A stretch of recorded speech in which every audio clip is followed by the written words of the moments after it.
Well, good afternoon. Welcome to everyone. There it is. I see some familiar folks here and some new friends. Very good. Let me get to my slide. Well, good afternoon, and looks like a couple of people. It is evening where you're at, and welcome to the Fireside's chat, TIDES Fireside chat. It's been a while since we've done one of these, and so we had the opportunity to get these back on the calendar.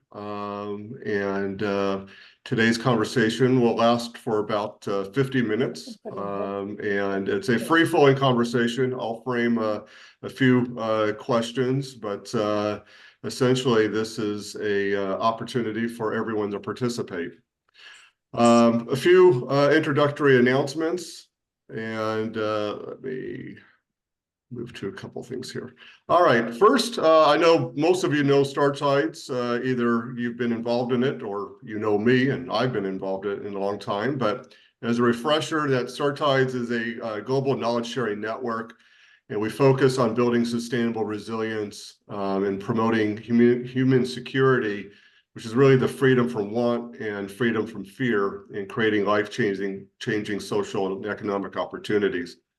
TIDES was established by Dr. Linton Wells II at National Defense University in Washington, D.C. And upon Dr. Wells's retirement after 51 or 52 years in public service, TIDES was brought over to George Mason University, where it resides as an initiative with the Center for Resilient and Sustainable Communities at Mason's University in Fairfax, Virginia. This year, we are going to be holding the 17th annual TIDES Capabilities Demonstration. The first 2 days will be, it's a change of location for us. Previous years, last 4 or 5 years, we've had it at George Mason's Merton Lawn and Merton Hall campus in Fairfax. And we have moved it over to the Mason Square campus in Arlington, Virginia. And it'll be our first year over there, which makes it more accessible for those of us that are not part of the Mason community on the campus. It's easier to get to by the metro.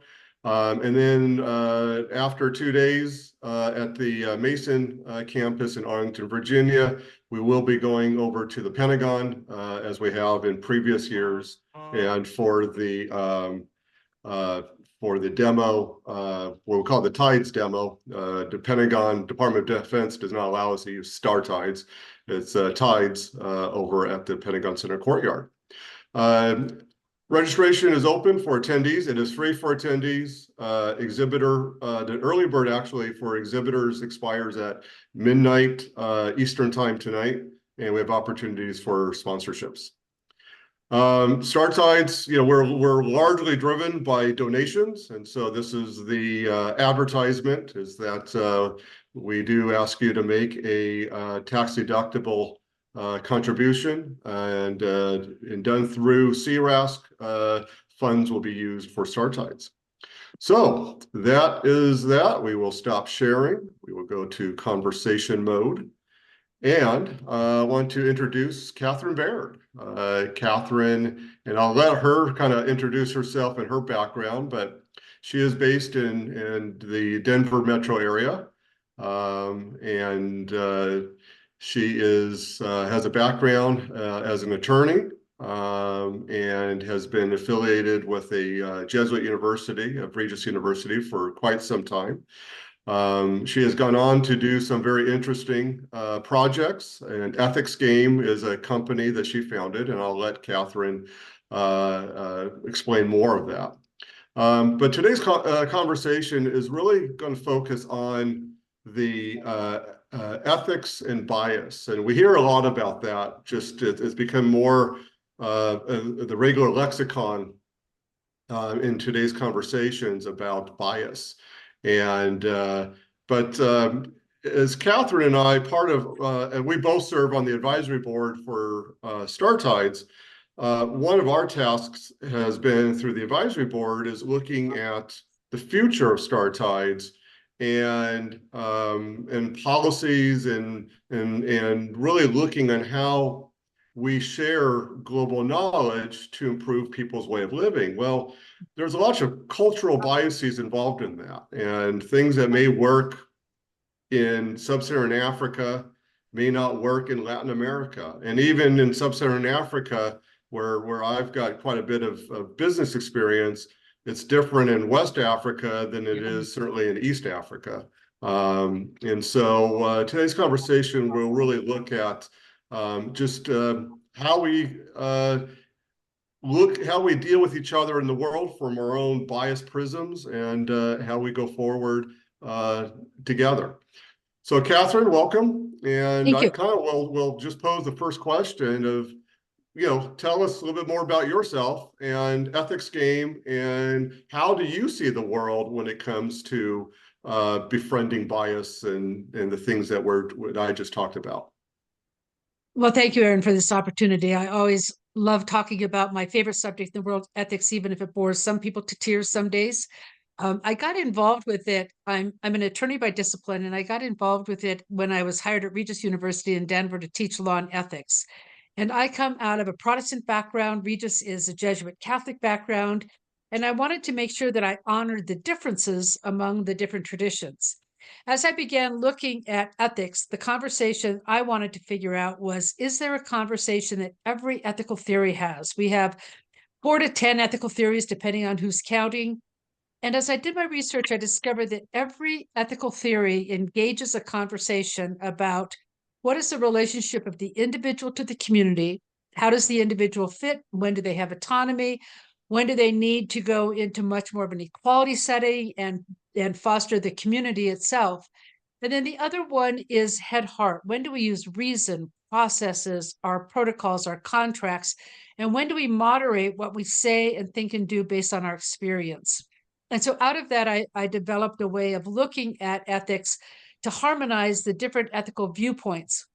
EthicsGame was set up after I retired from Regis. I had a set of simulations I developed and an instrument to let people know where they began to land on this ethical grid, if you will, in terms of whether they privilege their head, their heart, the individual, and the community.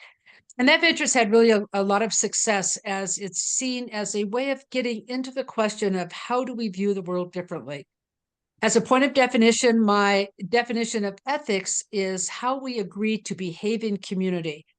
Morals are what I believe, how I act, and ethics are the community conversations we have about how we're going to be in community together. I work at the very granular level, which is what behaviors count in this particular community for how we're going to live together and whether we're going to be included or excluded. And so, as Aaron says, when we get down to the very granular level, the task is taking a concept like truth-telling and saying, in this particular context, what does truth-telling mean? In this particular context, what behaviors would count for truth-telling?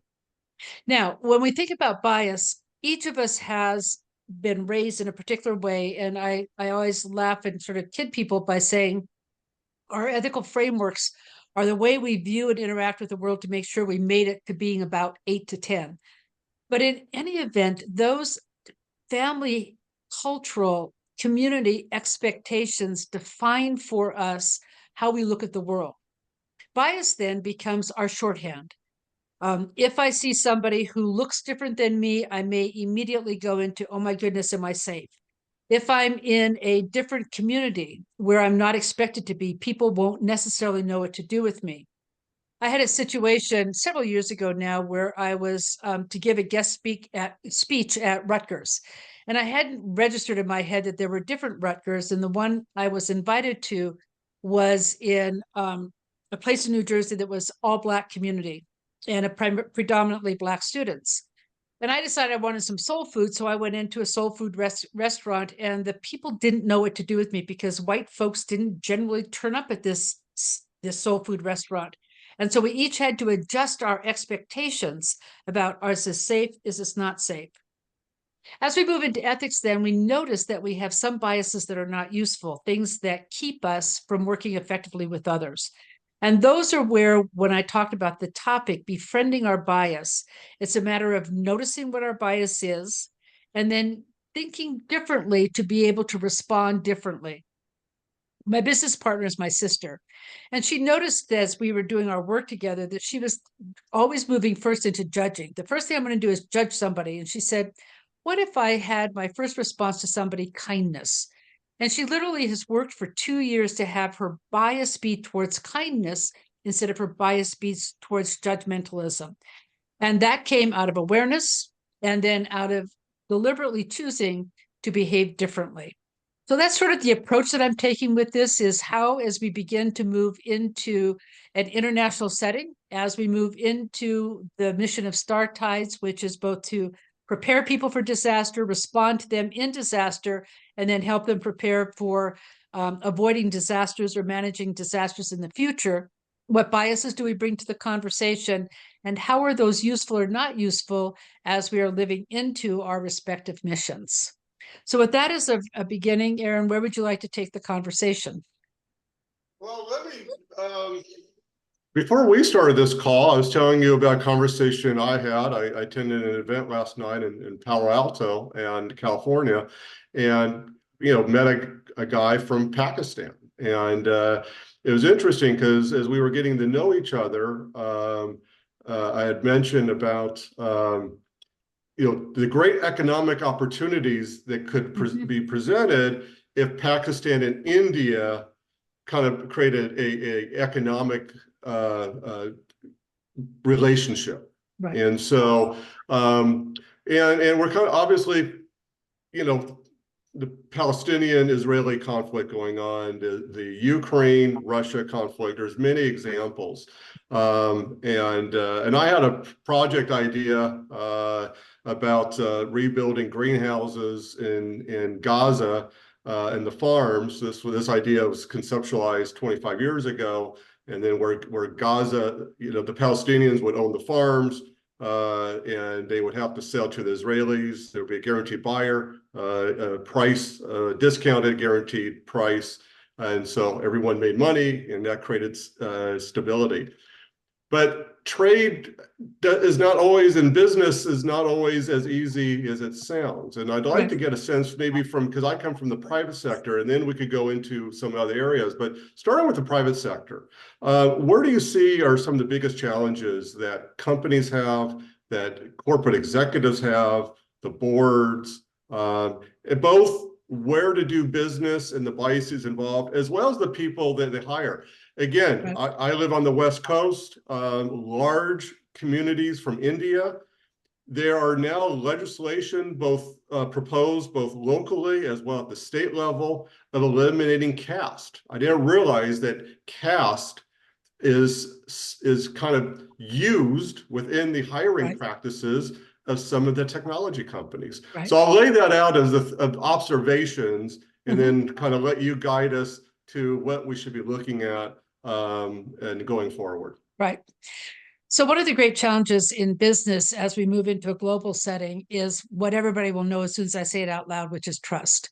How do we begin to figure out who we can trust to live into their contracts? And we've all seen contracts that are pages and pages long, but when push comes to shove, you really cannot do that. And you really can't enforce them all because it's too expensive. When we were in tinier communities, we knew each other and your reputation was there. And so people had a sense of that trust. As we're moving into international settings or even larger within the United States, you don't know each other. And so you don't have the homogenous religious groups or ethnic groups that used to begin to define the edges of trust. And so as we begin to take a look at caste, and in India, it has a very particular kind of a notion, but in the United States, we have our own version of caste, if we think about it, both around economics, around places in the country, about the education and where you got your education, that become filters for who we're going to interview or who we're not going to interview or who will be part of the inner circle. And as we look at those, we have to say, are those delineations useful? if my son works at a law firm and he found himself only hiring from the top 10 law firms or law schools. And I said, so would you have gotten hired? And the answer, of course, was no, because he didn't graduate from a top 10. So why are you now limiting yourself out of a bias and a belief that if you go to this law school, it's better? So it's those kind of considerations. In terms of where we're going globally, within my community, we're having a lot of conversations about accountability down the supply chain. Historically, you were only concerned about your immediate connection. And so if I contracted with Aaron, I only had to worry about whether his practices were safe, whether they were ethical, whether they were treating people properly. But we're now starting to say if you've got 2 or 3 or 4 people in between, can I, as a company in Denver, be responsible for child labor in India? And to the degree that that liability and that responsibility is being pushed down the supply chain, people are rethinking the kind of relationships they have and what in fact does count as acceptable behavior or not. So you no longer can hide behind, the distance, but you really have to engage with what's going on in that community. One of the stories that I'm sure many of you are familiar with was with Yunus when he went into Southeast Asia and discovered that the kids were a primary financial source for the families. And so what he did is he had them in school, but he also then had them pay and being able to support the families. So he adapted the American understanding of education and value of education with the cultural expectation that children will help support the families in a way that moved forward both agenda items. And that's a way I think that as we move internationally, we can begin to befriend bias. We can begin to take a look at what expectations do we have, what do they have, and how are the ways we can find shared understandings of how we need to move forward. One of the things I told Aaron is that coming up through the Jesuits, one of their gifts was that when they went into a community, they did not try to Westernize it particularly, but were able to go into that community and adopt some of the characteristics and the value systems of the community as they educated. And the Jesuits did many things not so useful and not that we would not necessarily commend them for, but that particular one I think can help us as we're moving into a global setting. Where do you see are some of the challenges of kind of how to frame this? The developing world, or or the industrialized world and the developing world. When I started my career, we would call it, the third, I forgot what the third countries. Right. And yes, I think Ken, and now that's become, again, we evolve. But again, a lot of, even with Star Tides, we want to engage. We've engaged in Indonesia, we've engaged in Afghanistan and Iraq and in Eastern Africa and Indonesia. But lots of different cultures, lots of different religions. What do you see are the common mistakes that organizations make when it comes to an engagement? Well, one of the things that I think is a common mistake is assuming that the way we do things in the industrialized West is in fact the best. I was struck in a conversation I had with a student several years ago where he was in the United States getting his master's degree, and his brother was a chief of a community in Africa. And his brother was absolutely against his community getting technology and getting connected in because he thought it would corrupt the people. And the student said that he and his brother would have these conversations about how are your people going to move into, financial stability, having enough food, water, electricity. And the tension was between preserving a past that was romanticized and then looking at a future which was going to upset the cultural hierarchy and the cultural understandings of relationships in the people. So I think that becomes a real challenge for us as we go into other communities. There's a stabilization that's there. There are relationships among people that are based on power and based on privilege, based on property. And there's a part where they want the technology, and then there's another part where the disruption to the community becomes really difficult. And so that's the part to navigate. And that again is when we talk about bias, we have bias on both sides. So what is the bias on the community we're serving and we're working with? What is our bias in that partnership? And then how can we together go to what we want is people to be housed. What we want is people to be educated. What we want is people to be, in StarTIDES language, resilient and able to deal with the changes of life. And what do we do to get there? So I think that truly is the greatest challenge that I've seen as I've been both hanging out with the board and then doing my own work in international ideas and international business. Interesting. I've got a few more questions. I think, Brian, is your hand up? Did you want to unmute and ask a question? Yeah, I just wanted to expand on that. Like you said, the conflict between the brothers of moving into joining in with the rest of the world or romanticizing the past. And nowadays, that's even a lot harder of almost a sales pitch to make, saying, hey, come join the Western globalized world. We're doing great, because we're not necessarily doing great. And that helps a lot of romanticizing some of the past as well. So it makes sense that people want to hold on to culture. And I think the point you made about StarTIDES focusing on resilience and the basics and things like that is a really good opener to just say, you can still hold on to the things that you like makes you, but let us help with the basics, and we'll help get you some foundations down, and then you can build and grow with whatever you've got going on already. Thanks, Brian. Yeah, Catharyn, you want to? Sure.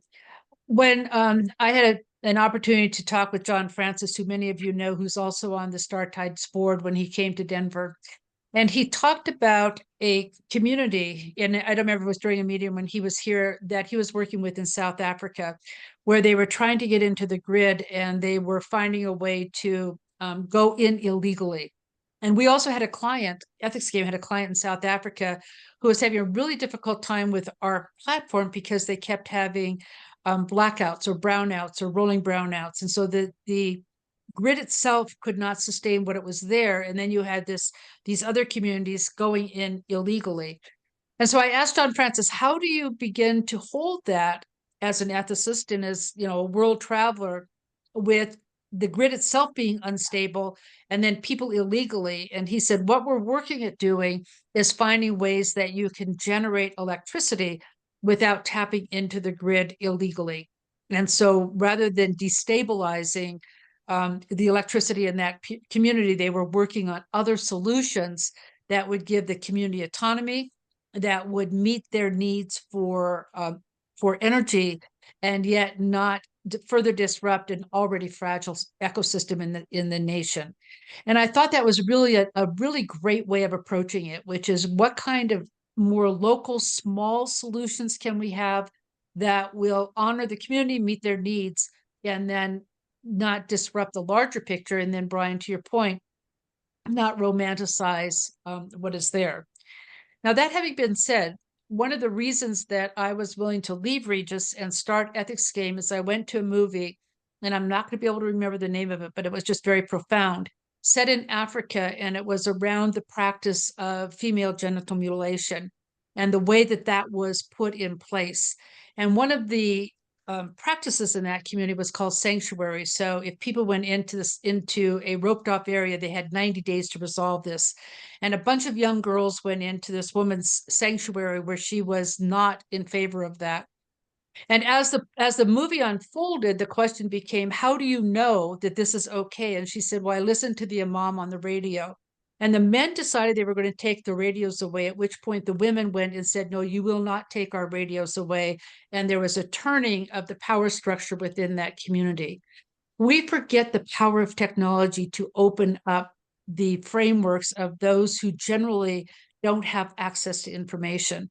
And so I think that as much as people want to romanticize the past, that there's a level at which those kind of information sources and opening up those biases within the local communities as well as our own is going to continue. And so we just continue working with it and seeing how we can, you know, move the conversations forward for the basic kinds of information and stability that is needed, without either overly saying how wonderful we are or romanticizing the past. finding a middle ground. Brian, is there anything you want to add to that?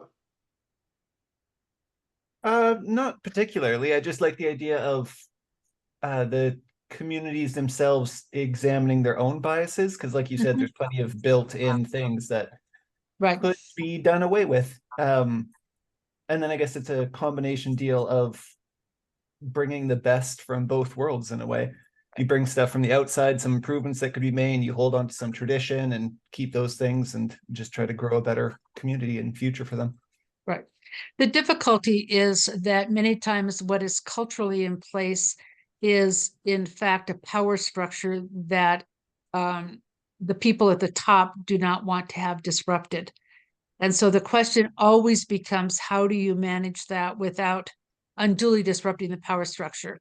So again, back to microeconomics in India, where the men were not seen as trustworthy with the money, the women came together in co-ops to manage the money. That was a disruption of that power structure that had to be dealt with in some ways, as the women saw themselves able to be educated, manage money, and take, the financial well-being of the family.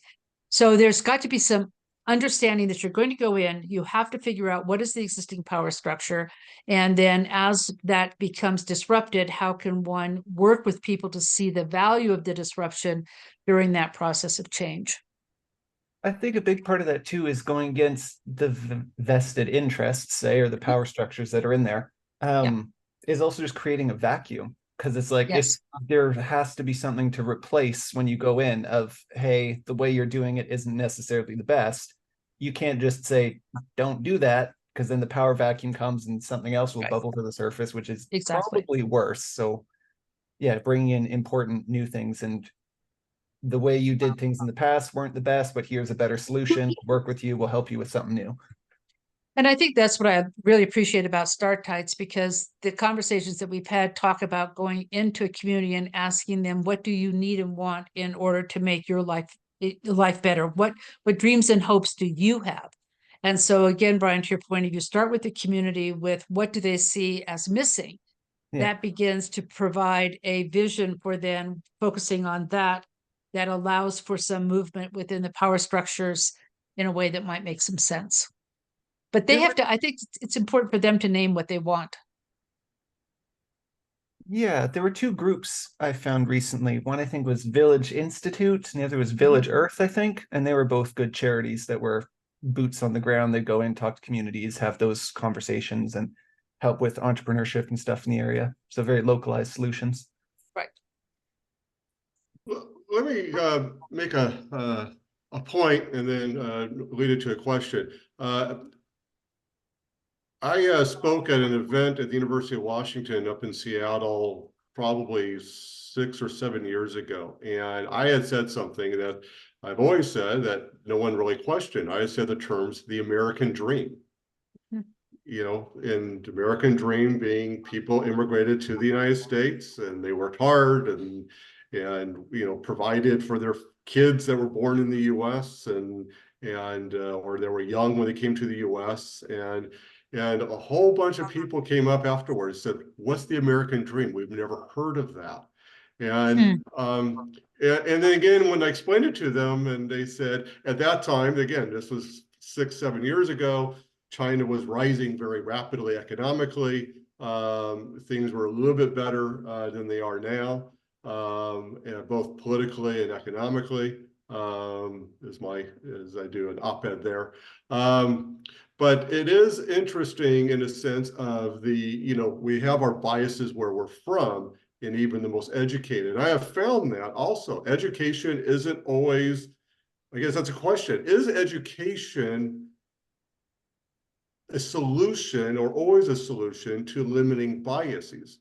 Because, at least in informal discussions I've had with people with very well educated academically, there's some strong biases there. Always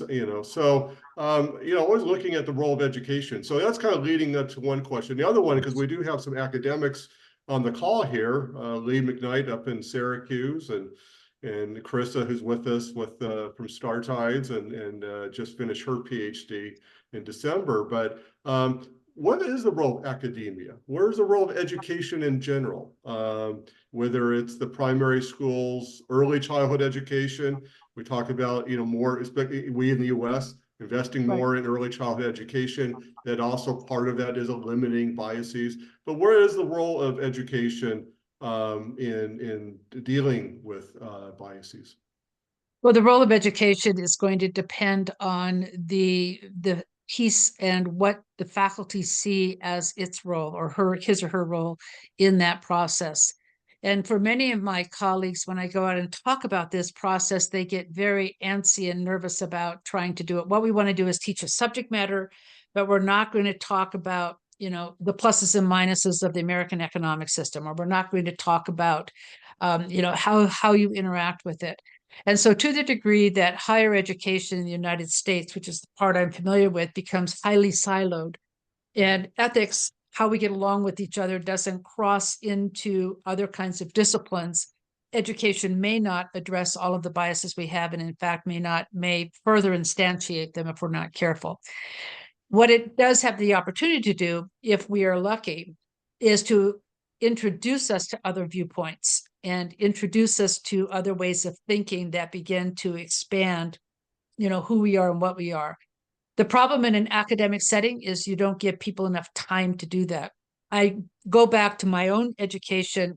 I was at Pacific Lutheran University in Tacoma, taking my first theology class, and having been raised in a very sheltered evangelical background, the prof suggested cavalierly that the first 5 books of the Bible were written by 5 different authors over a period of a couple thousand years, and went on.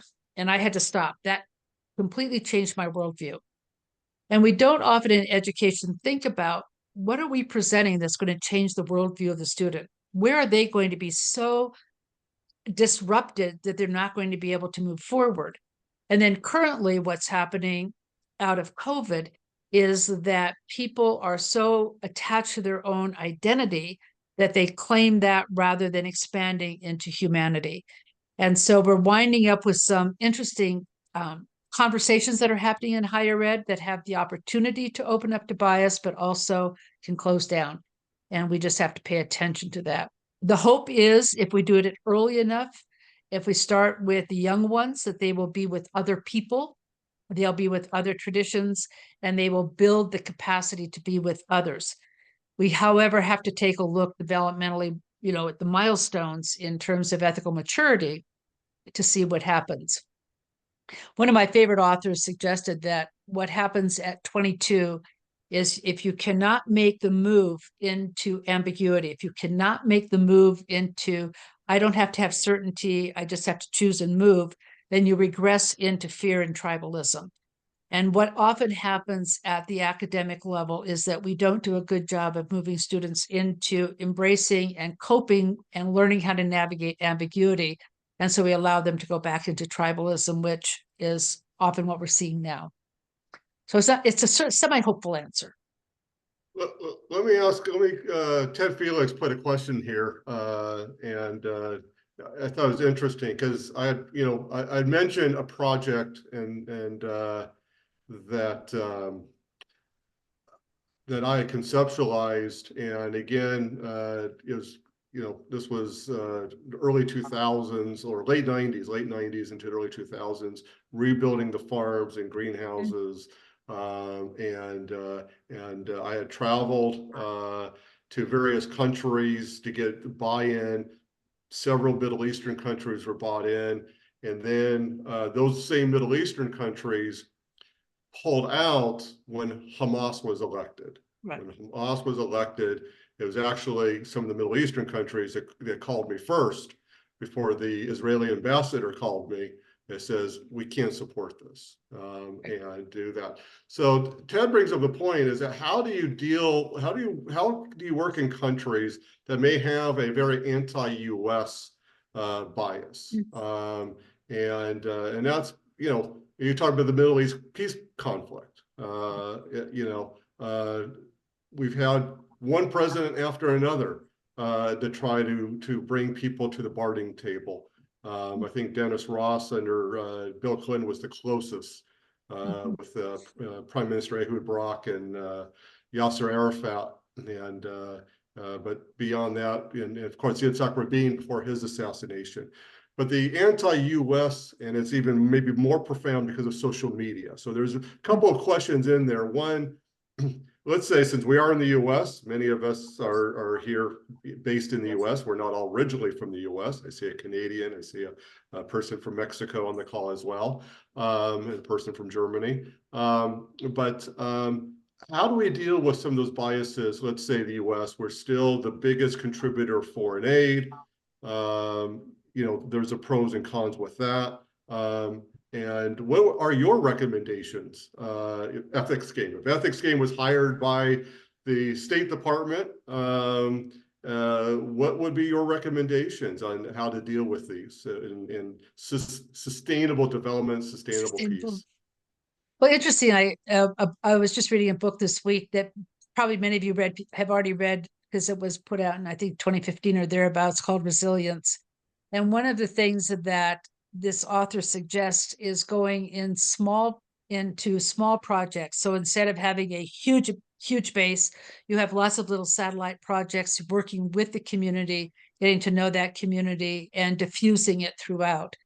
And I think that the success of some of the economic projects that we have seen that begin to move to mitigate against that inbred ethics are those smaller initiatives where people get to know each other, they get to respect the communities, and they then see each other not as other, but as partners in the venture. And what this author suggested is that as we even move into foreign policy, those smaller pieces that they begin to then mitigate against the ethics. In terms of the suicide bombers, I find that fascinating because in every community, we have those who would rather die than change. And we have in the United States, our functional suicide bombers here that got into a very conservative version of Christianity, which says that this is the beginning of the second coming of Christ. And so we're going to have to do these things in order to hasten the apocalypse, and believe it to their core, and are willing to take down what they see in order to live into that vision. And I think that as we realize that there are people that have a religious vision that may conflict with well-being of community, that we need to, again, find places of commonality, if at all possible, in order to move into a sense of shared humanity. That's very Pollyanna, I know. It's very visionary, and there's lots of roadblocks to it. But I think that is the only place. I was struck by a story I read was an Arab and a Jew who were back and forth on the subway together in New York, and found out that the only place that they could finally get to agreement was on they both had children they loved. And so they started a very basic family unit. And then over time, we're able to move into larger conversations. So I think we go down to those basic value systems we have, the family, your land, thriving, and build from there. Long work, lots of work. Lynn, you've got your hand up. Yeah, Lynn, over to you. And actually, let me actually pose this point, because Lynn, maybe you can also, with your background. I recently watched a very interesting documentary series on Netflix about World War II. And during that, they had interviewed some of the kamikaze pilots. And this series had been recorded, these interviews were recorded 20, 30 years ago. But really talking about the Japanese kamikaze pilots on how they said almost all of them disagreed with, they're worried, they didn't want to do it, but it was, in the spirit of saving the country. Again, these were the equivalent of suicide bombers. These are people that flew, airplanes into battleships and Navy ships. So, Lynn, because of your background, both as a naval officer, as well as someone who has done a lot in Japan, I'd love to have you comment on that. And then, the floor is yours to put in some questions. Well, I think it's actually some really interesting work on the Japanese term for kamikaze is tokotai, which is Special Attack Corps. And it was not until I mean, it was always understood that if the tactical circumstances warranted, you would be willing to die in battle. In fact, at Pearl Harbor, there was a plane that crashed itself into a seaplane tender when it was too badly damaged to get home. But I mean,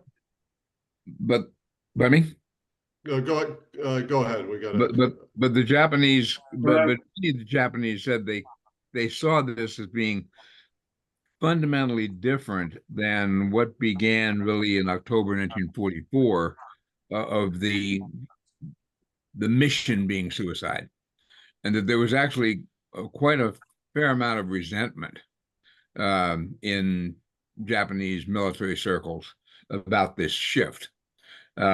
Yeah, I mean, a lot of the young people, I mean, the average age of the kamikaze was probably 17 to 20 or 17, 19 or something like that. And when somebody said, you want to sacrifice yourself for the homeland, they're like, yeah, sure. Okay. But among the officers and the senior enlisted and whatever, there was a profound change, a profound misgiving about this shift in tactics. So it was not totally the way it's often portrayed in the movies. There's actually a kamikaze museum in Kyushu, which people tell me is really very moving to see the last letters and things like that. And there's several stories about, for example, the husband writes home and says, "I'm going to die for the emperor," and the wife then goes off and kills herself. Interesting. Demonstrate whether to demonstrate comparable sincerity or whether out of remorse is not clear. Anyway, I was responding to the first question when you said if you don't get people about age 22, they regress into, if you don't give them an ambiguity, they regress. I would think there'd be more of a window. I mean, just because of the way people develop, maybe 20 to 26 or something. I don't know what it is. Well, it's right in that framework. So there is a window. In fact, this particular professor was working with college seniors getting ready to launch, and so it's that window in your mid-20s, and it's not that the window closes forever. So one of the things that happens to many of us is you have life circumstances along the way that invite you, often because of a tragedy or a disaster, to relook at that possibility of ambiguity. But in that particular moment, as they're moving between senior into grad school, right into that space, you're exactly right, Lynn. There's a window to begin to take a look at it. As we begin to think about the military again, back to the kamikazes, I was talking with a colleague of mine who taught ethics at the Naval School in San Diego. And she said one of the hard parts that she had as an ethicist teaching ethics to, again, the young ones, those 17 to 20-year-olds who were down there, was that on one hand, you're teaching them to be absolutely fearless, to land that little bitty plane on an even tinier piece of metal in the middle of the ocean. And you're then telling them that they need to respect people, they need to respect property, they can't do sexual harassment. And that tension between the two lessons that had to be learned was a really interesting one to navigate. So I really see, Lynn, as you described the Japanese experience, where the young ones haven't navigated that, but the older ones who've had some experience would be able to see that dichotomy and move between it. The other point that has come up is that often in military training, the way that we overcome the natural bias against killing each other is by seeing people as non-human. And so I think that that's part of this, when we take a look at the suicide bombers, or we take a look at the people who say, this is going to get me to heaven, or whatever that might be. And yet in our DEI training and in our cross-cultural, we are taught to see people as humans, even in a different culture. So you've got that two very different worldviews that clash with each other as we think about preparation for one mission, which is protection of the country, and preparation for another mission, which is unifying and being part of the whole world. And that's a hard one to be able to manage. So I was reading just something, came across randomly a couple of days ago on the Christmas truce of 1914, Mhm. and how this was kind of sui generis, bottom up. Don't shoot us, we'll shoot you, and we won't shoot you. And then the military hierarchy determined that this would never happen again, and determined that anytime somebody showed themselves to do that, they would get they would go out of their way to shoot them. But it turns out there are plenty of examples in the American Civil War, for example, of Right. people on one side of the river filling canteens, the other ones don't shoot them and stuff like that. So anyway, so what's happening though? Okay, let me just do one more thing. There was a really heartbreaking piece about a week ago in the Post, I think, and it talked about a Palestinian, an Israeli woman who had been part of a group that was trying to build Palestinian-Israeli ties. Mhm. And the Israelis would take the Palestinian sick people to the hospitals, and the kids would grow up together, and so on and so forth.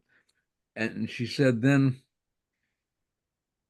when they saw on October 7th, the almost everybody on the Gazan TV screens go Allah Akbar and kicking the bodies of the dead hostages and the support for the Hamas actions, it just completely flipped all the switches in her Right. group, that we thought they were good Palestinians and bad Palestinians, and now that we know they all just want to kill us. Right. And I don't know how you'd bid back from that. Yeah. And wiser people than me have been working with this one and don't have any great answers other than when the dust all settles again, going back to figure out what we need to do. And again, as I was reading the book on resilience, one of the things he said is that as we're moving into a internet connected world where you get all these images that make it seem like everybody's doing it, when in fact it may be three people, that fussing against those images and making sure it's not they, that's an undefined they, becomes very, very hard. And that becomes where one just has to continue in doing what needs to be done. This is where Nelson Mandela is one of my heroes, because in spite of all of the evidence to the contrary, he never lost his faith in the essential humanity of others.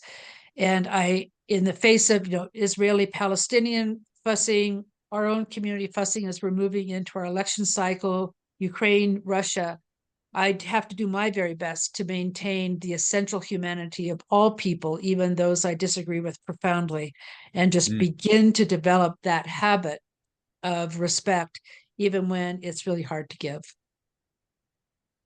Very good. Thank you, Lynn. We've got 2 more minutes. We'll go over maybe a couple of minutes. I know, Brian, you looked like you had one more question. Go ahead, Brian. I kind of wanted to jump back to what you said, Catharyn, about the education in people mid-20s when they kind of get locked into something. It almost seems like there's 2 layers of education. I want to say education and meta education, or even frameworks above, because whether it's a culture or a topic or a society or something, you learn more about one thing and then slowly get more and more locked into it. And then by the time you're mid-20s, you've kind of picked your thing. And then that's what you're learning about. And then, like you said, people don't usually revisit that unless there's some sort of crisis or something later in life that kind of shakes up their worldview. And they think, oh no, my education might be wrong. And then it bumps up to the next level of, there are different frameworks and different educations that you could be working within. So part of that tribalism is people being locked into each of their own frameworks, which again, mostly spreads out to cultures or religions or countries or whatever. So they're just so locked into theirs of, we think ours is the best, we don't care to explore others. And then that's both, like you said, in the war, how you justify killing people is say, oh, they're not people, they're not one of us, they're part of a different framework. But when you can find common ground, like the Christmas truce or people bonding over family or things like that, that's when you get a connection between frameworks, say, and then you can start to see, hey, maybe we're not so different after all. So like you said, of coming to terms with that ambiguity back in the beginning of being able to learn and explore more about an education system, say, without being attached to it, of this is the only one that there is, and keeping that ambiguity of no matter how much I study and get locked into one way of life, you have to always keep the possibility open of there are other ways that are just as valid as mine, and we got to respect that, and everyone has to explore their own. Part of the problem that we see in American education is the way that American education has completely morphed at the higher education level in the past 50 years. When my parents graduated from college, less than 10% of the American adults had a college education. And the focus at that point was educating people for civility, for citizenship, for leadership. And it was not educating people for a career. As we moved into the civil rights movement, where we then opened up colleges to many more of the Black community, as we moved into bringing more women in and moving it, we're now sitting at a point where close to 50% of our people have a college education. And that difference in the number has shifted what the meaning of that education is. And so currently I see young ones who say, well, I'm being educated for my career, and they don't see it as being educated for citizenship. And I think that that shift is one that we can go back and take a look at in terms of what is the purpose of education. Liberal arts education got completely vilified in the move for careerism as opposed to citizenship, in my opinion. John, you have your hand up. Yeah, this is I just a point that you just raised is I find it very fascinating. Thank you everybody for an interesting conversation. The as you say, the American education system has morphed rather over time. I'm from Ireland, and my educational background is from Europe, and it seems I do notice a much more a greater opportunity in the United States system to as Brian was saying, to preserve ambiguity and to not necessarily concentrate on one particular discipline so early. In a lot of European and Asian education systems, the streaming and the bias occurs right there when you're 10 or 11, and you never get back to considering other paths.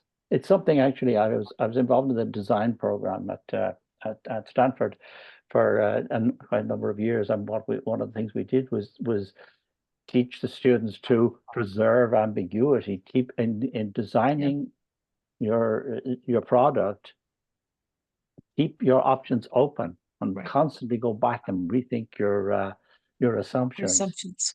Yeah, but you're absolutely right. This area sort of from 20 to 25 is a real a real challenge. Well, and the other part is that people in leadership have a love-hate relationship for people who value ambiguity.